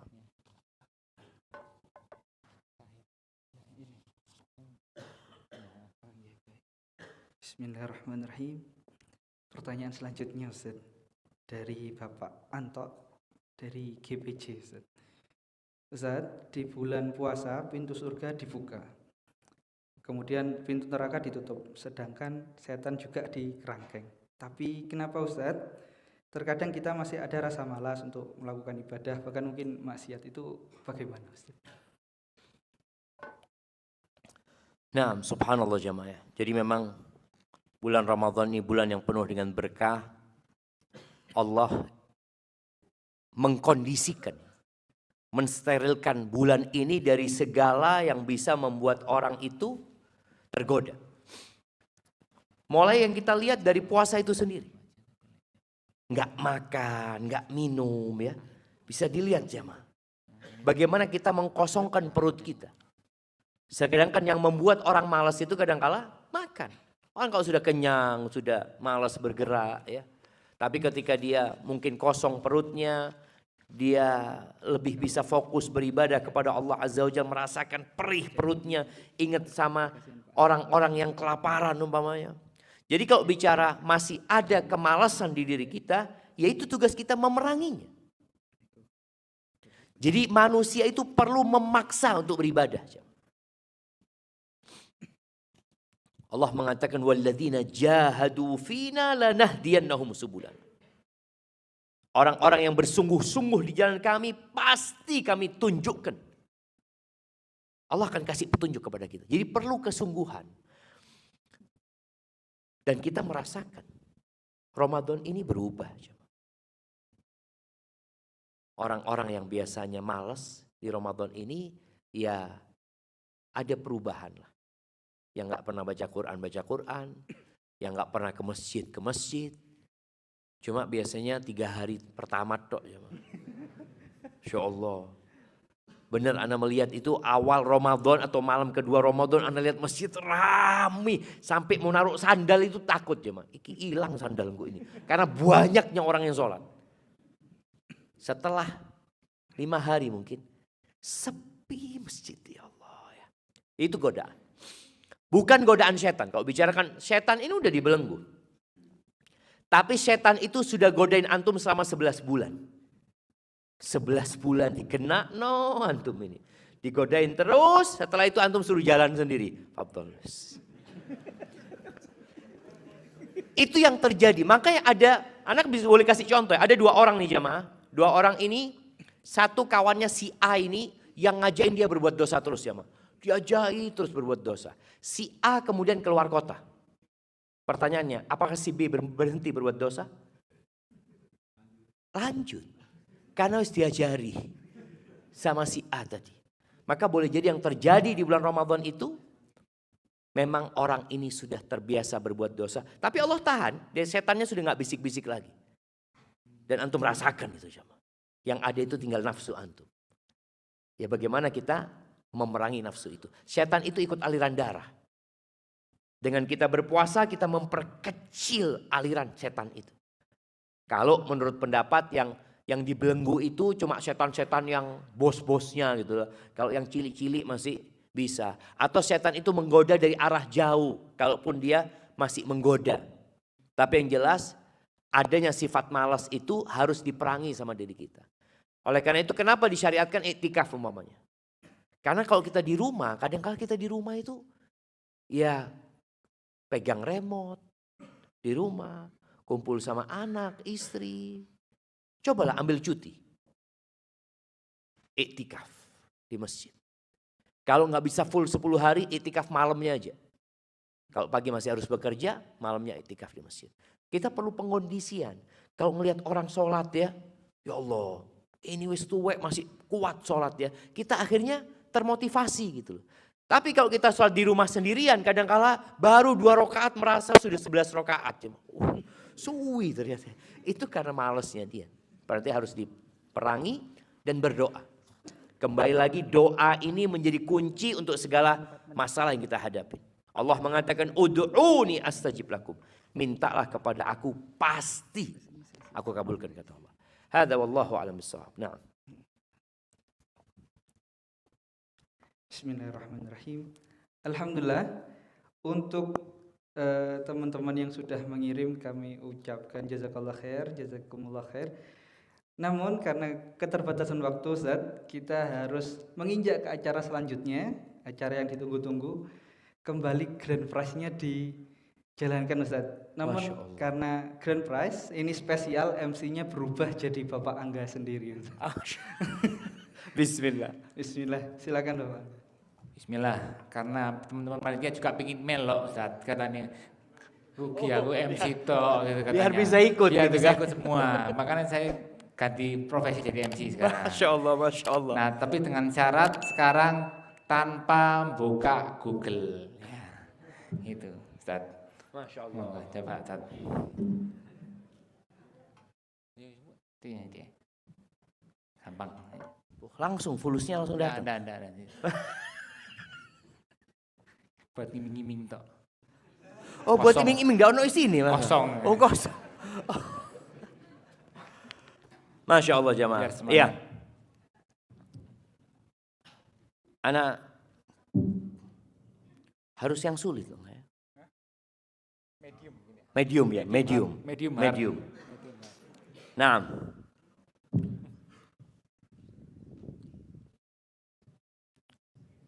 Tadi kita membahas bahwa Nabi SAW sekali dulu istighfar 100 kali. Apa yang beliau baca istighfarnya? Ini sudah tosa belum? Tosa. Nah.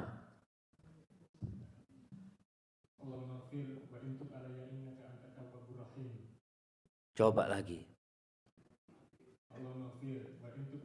Watub alayya. Masya Allah. Ada salahnya dikit, kurangi 100.000. Oke. Dikurangi ya. Barakallahu fikum. Masya Allah. Masya Allah. Makanya harus bosnya yang. Iya, Masya Allah. Barakallahu fikum. Satu lagi. Loh, tadi kan sudah. Ya ini bonus. Bonus lagi. Masya Allah. Masya Allah. Bulan puasa kita seperti angin, Ustaz. Seperti angin ya, semuanya dapat. Masya Allah. Barakallahu fikum. Taib. Tidak boleh nyontek jamaah ya. Sebutkan apa jamaah? Anak gara-gara 2 juta jadi bingung mau nanyanya itu jamaah. Masya Allah. Iya. Rasulullah sallallahu alaihi wasallam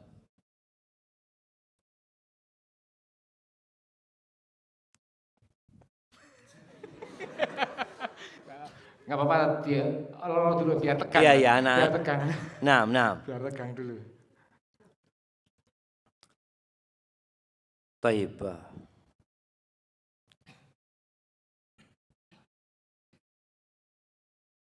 Sebutkan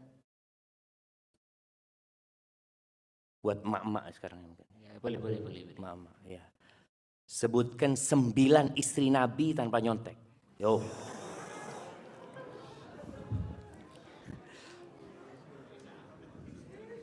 Gak ada yang angkat tangan. 2 juta ibu-ibu. Itu satu angkat tangan.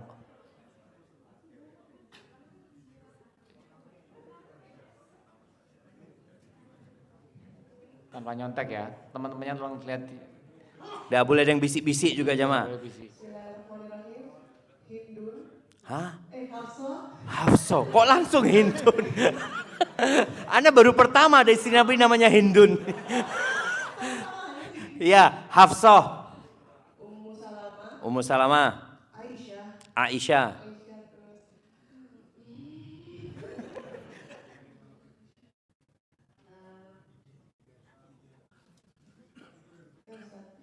Bismillah pelan-pelan, sambil istighfar enggak apa-apa. Sambil berdoa enggak apa-apa. Nah.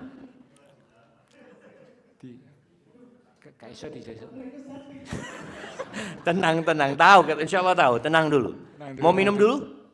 Oh, udah. Taib. Mulai dari pertama. Hafsah, Ummu Salamah, Aisyah, Khadijah.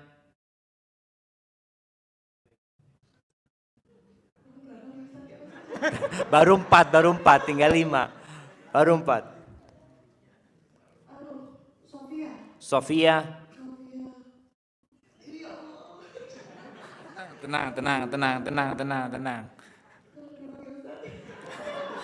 Tenang, masih tinggal 4 ibu. Nah, kita ulangi lagi. Hafsah, Khadijah, Aisyah, Ummu Salamah, Sofia.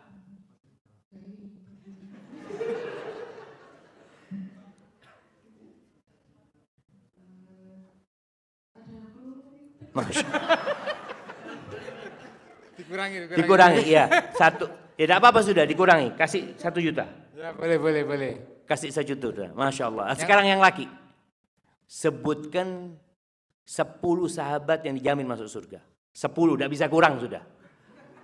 10 sahabat yang dijamin masuk surga. Nah, ini angkat tangan. Iya.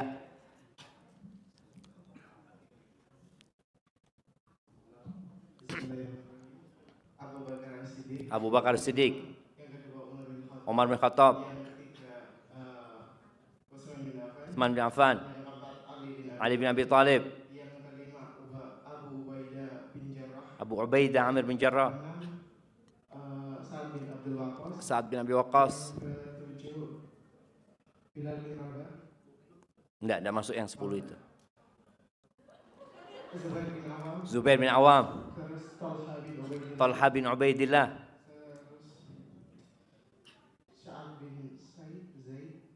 Sa'id bin Zaid.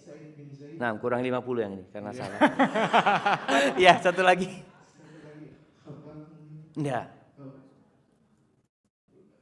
Sahabat Nabi yang kaya raya.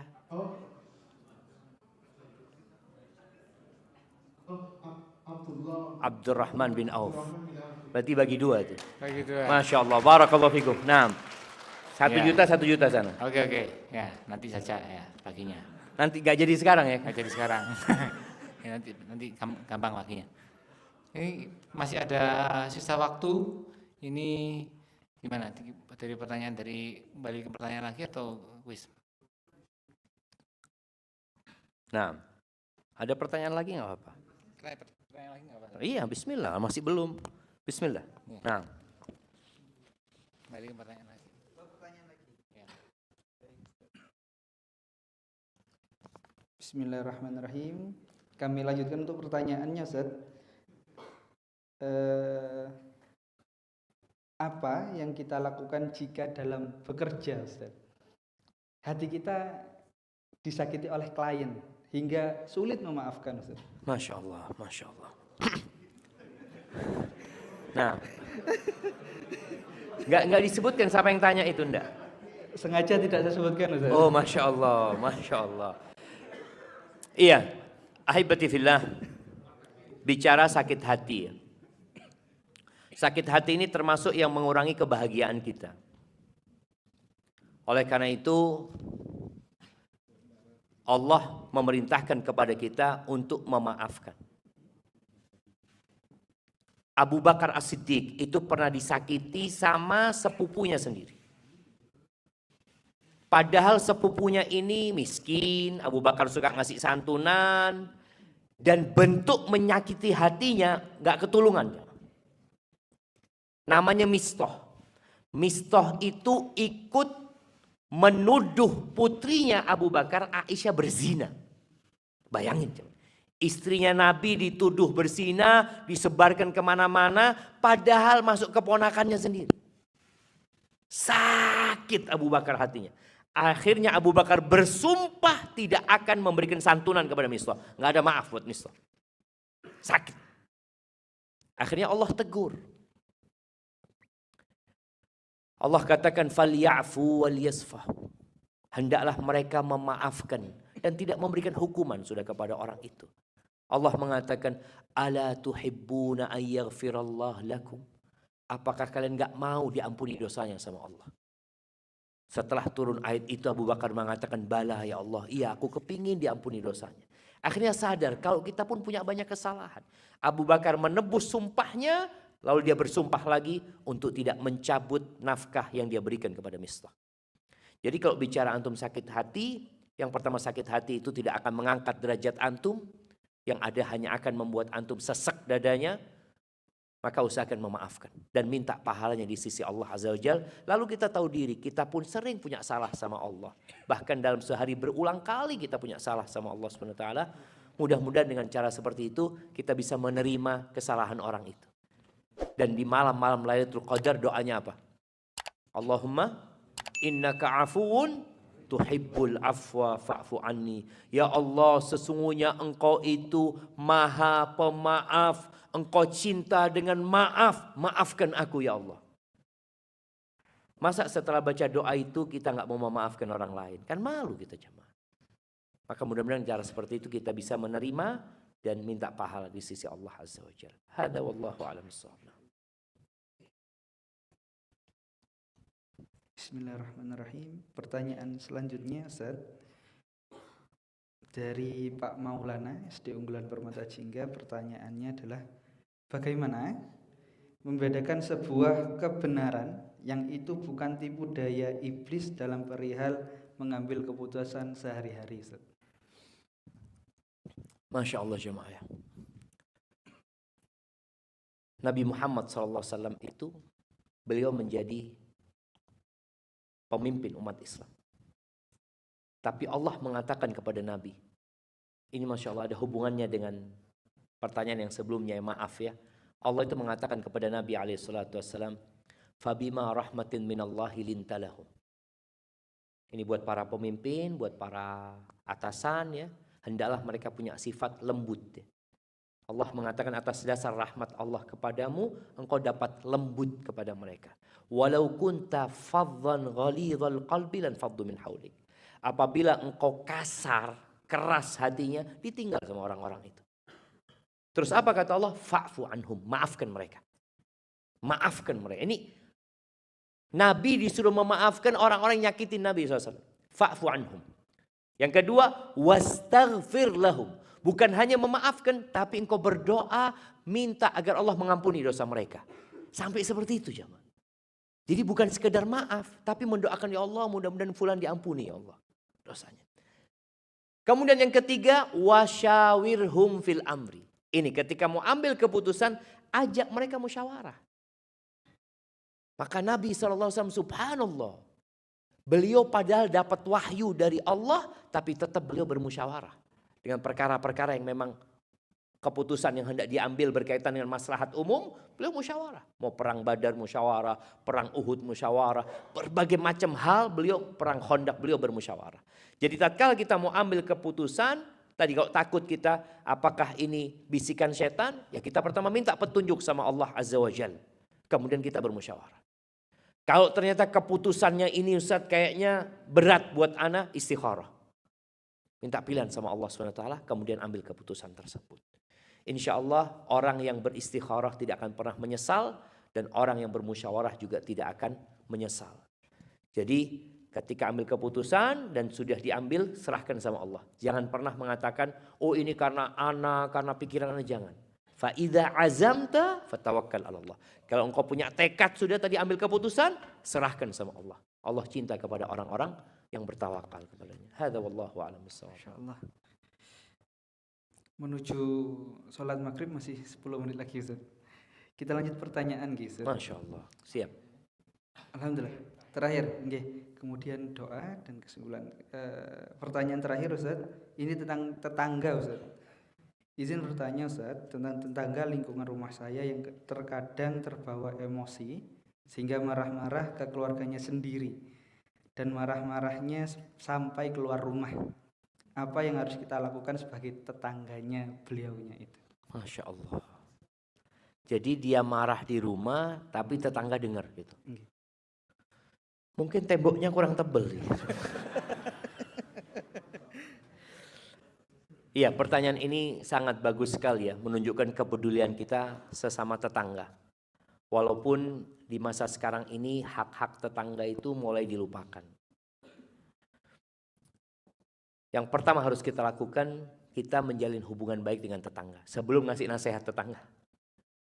Punya rizki, antum kirim makanan ke tetangga, Ramadan ini kasih berbuka ke tetangga. Berusaha kita untuk baik sama tetangga kita. Karena Nabi SAW pernah mengatakan, Ma zala Jibril yusini bil jar hatta dhanantu annahu sayuwarrithu. Jibril itu terus memberikan wasiat kepada aku agar berbuat baik kepada tetangga. Sampai aku mengira tetangga itu bisa dapat warisan. Dari diperintahkan berbuat baik kepada tetangga. Setelah kita menjalin hubungan baik dengan tetangga, disinilah kita perlu ngobrol sama mereka. Bukan sama yang marah-marah. Karena boleh jadi ada yang memicu kemarahan tetangga tersebut. Mama kita ngomong kalau yang marah itu suaminya, kita ngomong sama istrinya untuk sabar ya sama suaminya. Dan para istri ini sebenarnya memiliki senjata yang bisa membuat suaminya nggak marah. Cuma kadangkala kalau suaminya marah, istri ikut marah. Yang menyebabkan marah itu sampai kedengar ke rumah tetangga biasanya ada yang bantah jemaah. Jadi kalau mau dimarahin diem, selesai. Maka ini juga pelajaran buat suami istri ya. Buat anak sama bapaknya juga, anak sama ibunya. Kalau satu marah, lawannya diem. Karena orang yang marah itu nggak bisa dikasih nasihat. Ustaz, ana nggak salah. Ini urusannya bukan salah dan benar. Tapi urusannya bagaimana kemarahan itu hilang. Karena ketika ada marah, setan hadir. Dan biasanya orang-orang yang sampai membunuh, apa penyebabnya? Marah. Ana baca berita ya, seorang anak bunuh bapaknya sendiri jamaah. Ya Allah. Anak bunuh bapaknya sendiri. Suami bunuh istrinya, istri bunuh suaminya. Apa penyebab itu semua? Emosi. Makanya di bulan Ramadan ini bayangin ya, bagaimana kita dididik untuk menahan emosi. Kalau sampai ada yang ngajak berantem, katakan aku sedang puasa. Aku sedang puasa. Itu untuk menahan diri. Maka bagaimana antum sebagai tetangga nanti ngobrol sama tetangganya. Kalau umpamanya tadi suaminya marah, yang lain usahakan diam. Dan nanti kalau sudah ngobrol sama, kalau bisa dekat sama tetangga yang suka marah itu bagaimana sharing sama dia. Ada nasihat Nabi SAW, la taghdab walakal jannah, jangan marah, kau akan masuk surga. Insya Allah kalau kita sudah ada kedekatan, baru bisa kita kasih